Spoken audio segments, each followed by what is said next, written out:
রাষ্ট্র পরিচালনা করার এই বিশাল যোগ্যতা আমাদের মধ্যে নেই। বাংলাদেশ জামাত ইসলামীর মাঝে আমরা দেখতে পাই রাষ্ট্র পরিচালনা করার বিশাল ক্ষমতা। আসসালামু আলাইকুম রহমতুল্লাহ। বাংলাদেশের কওমি অঙ্গনের বেশ কিছু আলেম ঐক্য তৈরি করার জন্য বিশালভাবে একতাবদ্ধ তৈরি করার চেষ্টা করছে। আজকে জামাত ইসলামের সাথে সেই ঐক্য তৈরি করার ব্যাপারে তারা কি বলেছে আপনারা কিঞ্চিত অংশ শুনেছেন এবং পরবর্তীতে বিস্তারিত আলোচনা আপনাদেরকে শোনানোর জন্য আজকের ভিডিওটি উপস্থাপন করছি। সম্মানিত ভিউয়ার্স, দেশে প্রবাসে কাছে দূরে যে যেখানে আছেন সকলকে আজকের ভিডিওটি ওপেন করে সম্পূর্ণ ভিডিওটি দেখার জন্য বিনীতভাবে অনুরোধ করছি। আপনারা জানেন বাংলাদেশ জামাত ইসলামী বাংলাদেশের প্রত্যেকটি অঙ্গনে প্রত্যেকটি জেলা উপজেলাতে বিশেষভাবে কাজ করছে। তৃণমূল পর্যায় থেকে শুরু করে একেবারে সংসদ ভবন পর্যন্ত তারা কাজ করেছে। বিগত দিনে তারা রাষ্ট্র ক্ষমতা পরিচালনা করেছে। তাদের দুইজন মন্ত্রী ছিল, তাদের বিরুদ্ধে জিরো টলারেন্স, মানে একবারে বিন্দুমাত্র কোনো প্রকার দুর্নীতি বা এই ধরনের কোনো অনিয়ম তাদের মধ্যে পাওয়া যায়নি।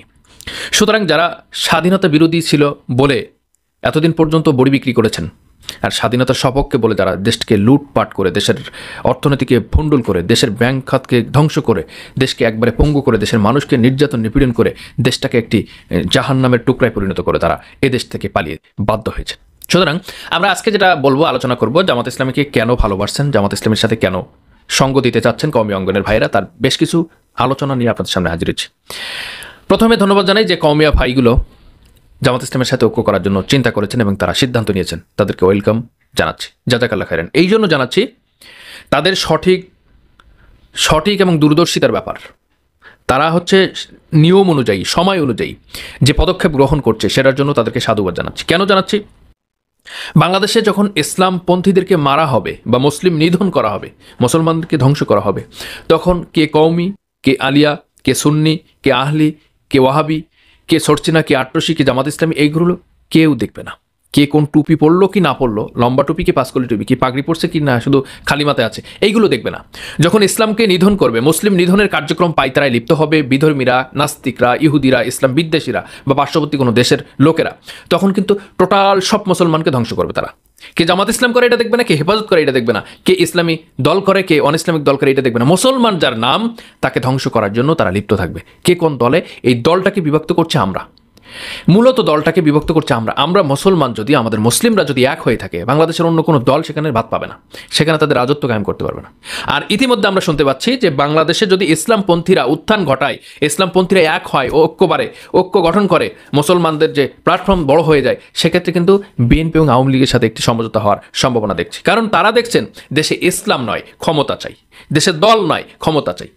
এই বিষয়টা কিন্তু দেখতে হবে।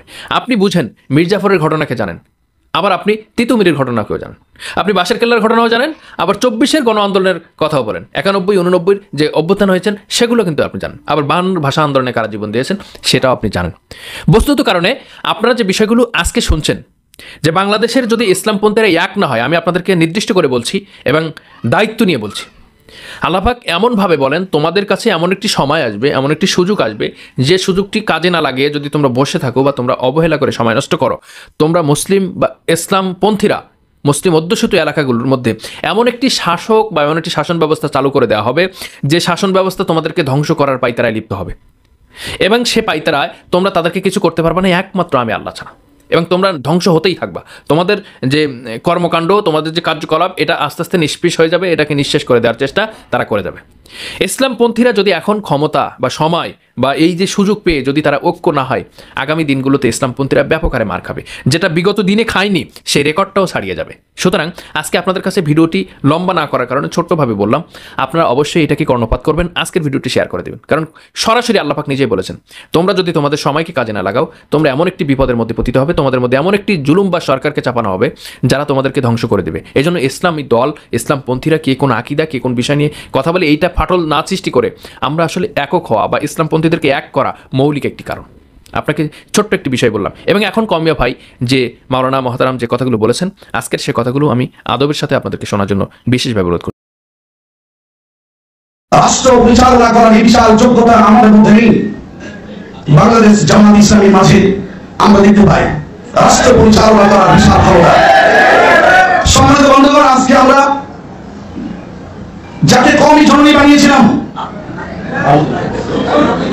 মা তার ছেলেগুলিকে পানি দিতে শোষণ করে, এরকম মা আমরা চেয়েছিলাম না। আসলে ভুলটা তো আমাদেরই ছিল। বাদ দিয়ে মা বানালে যেমন হয়, নিজের বাবারে বাদ দিয়ে শ্বশুরকে শ্বশুর বাবাজি বলে বেশি আদর করলে যেমনটি হয়, ঠিক তেমনটি হয়েছে। এরপরও যদি লজ্জা আর শরম এই জাতির না হয়, শুনে রাখুন, আল্লামা কোরআনের পাখি আল্লামা সাইদি সাহেব বলে গিয়েছিলেন, প্রত্যেকটা কথা আপনি ভবিষ্যৎবাণীগুলি যেমন ঘটে যাচ্ছে, আমিও আপনাদের মাঝে ভবিষ্যৎবাণী একটা রেখে যাচ্ছি। আজ যদি আমরা সকল প্রকারের ভেদাভেদ ভুলে গিয়ে এক প্ল্যাটফর্মে দাঁড়িয়ে আমরা যেহেতু স্বীকার করছি বাংলাদেশ জামাত ইসলামী তাদের কাছে রাষ্ট্র পরিচালনা করার বিশাল ক্ষমতা যোগ্যতা তাদের মাঝে রয়েছে, সকল সেক্টরে তাদেরকে আমরা দেখতে পাই, কাজী তাদের থেকে আকীদা খারাপ, অমুক খারাপ, এগুলা অহিতুক কথাবার্তা না বলে আসুন তাদের কাছে জুড়ে গিয়ে অন্তত তাদের হাতকে মজবুত করে ওই পালিয়ে যাওয়া মা যেন আবারও ঠুস করে ঢুকে না পড়ে বাংলার মাটিতে, এই পথকে বন্ধ করার পরিকল্পনা মজবুত করুন। সম্মানিত বন্ধুগণ,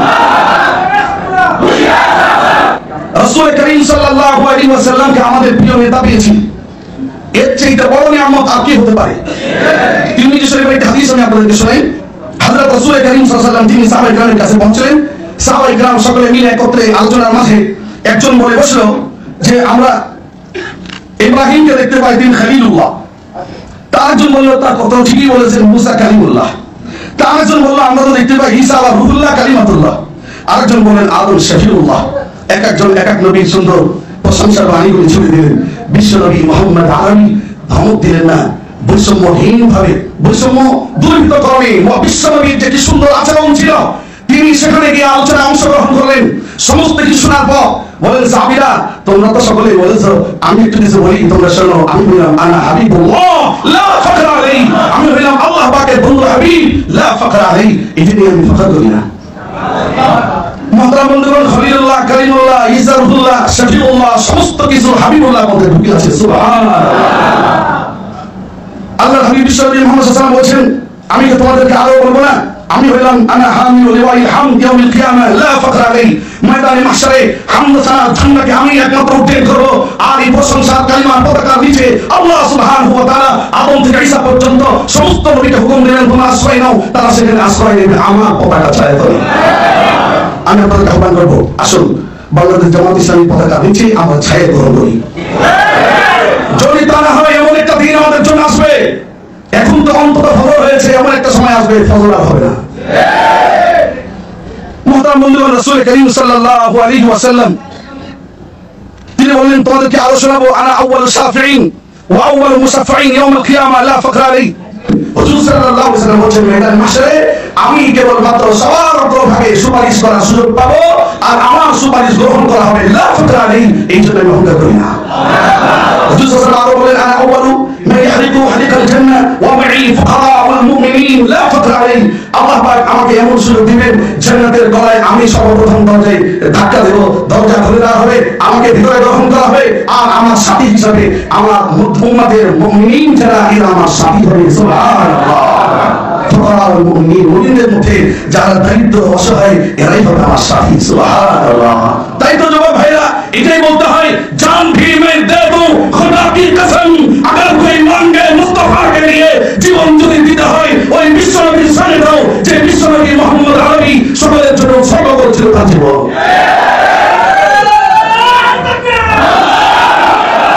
পরিশেষে হুজুর সাল্লাল্লাহু আলাইহি ওয়াসাল্লাম বলেন আনা আকরামুল আউয়ালিন ওয়াল আখিরিন আলা আল্লাহ লা ফাখরা আলাইহি।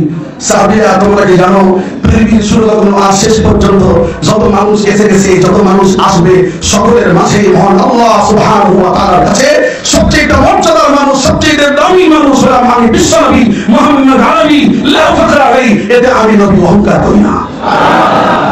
এখন প্রশ্ন হয় হুজুর এত কথা বললেন আবার অহংকার করে না, হুজুর নিজেই বলছে ওয়া আম্মা বিনি'মাতি রাব্বিকা ফাহাদ্দিস। সূরা দুহা 11 আয়াতে মহান আল্লাহ তাআলা বলেছেন নবী গো আমার দেওয়া নিয়ামতগুলি আপনি জাতির সামনে বয়ান করুন, আমি নিয়ামত তোমাদেরকে দিয়েছি, তোমাকে দিয়েছি, এগুলো প্রকাশ করুন। ভাইরা এখন তার নবী নেই, 15-16 বছরের অবসর রাতে কষ্টে যাদের মনে হয়েছে বাড়ির ভিতরে স্বামী স্ত্রী ঘুমিয়ে আছে, কোন সময় কোন বাইন এসে নিয়ে চলে যাচ্ছে, আয়না ঘরের নামে যে বাইনা আমাদের সাথে দেওয়া হয়েছে এই সমাজ আর দেখতে চায় না, এইরকম আর দেখতে চায় না। যদি আমরা হুঁশিয়ার না হয়ে যাই সামনে এমন একটা সময় আসবে আয়না ঘর আর খুঁজে পাবো না, তখন থাকবে দরজা থাকবে না। সুতরাং আসুন বাংলাদেশ জামাত ইসলামী এই পতাকা তলে আশ্রয় গ্রহণ করে আমরা কাঁধে কাঁধ মিলিয়ে আমি আপনাদের কাছে আকুল আবেদন করবো, বাংলাদেশ জামাত ইসলামী উদ্যতন কর্মকর্তাদের কাছে, আমাদের কওমি অঙ্গন সহ ইসলামী দল যতগুলি আছে, চরমনায় পেশাবের দল, খেলাফত মজলিস ইসলামী, মোটামুটি 4-5টা দল যদি আপনারা একত্রিত হন, ওরা যদি 14 দল একসাথে দিতে পারে, আমরা কেন পারি না? যদি 4-5টা একসাথে হওয়া যায়, আমাদের ক্ষমতা ঠেকাই পেয়ে কথা ঠিক না। মুহতারাম বন্ধুগণ, যদি আমরা সামনে এরকম পরিবেশ পেয়ে যাই, তা আলহামদুলিল্লাহ আমাদের এই জবান দিয়ে কোরআন যা শিখেছি জাতিকে তা বোঝাতে পারবো, কোরআন যা পেয়েছি মানুষকে তা বোঝাতে পারবো, আর এই দিনটা আমরা দিতে চাই। পারবো ইনশাআল্লাহ। আল্লাহ তাআলা আমাদের সকলকে আমল করার তৌফিক দান করুন। আসসালামু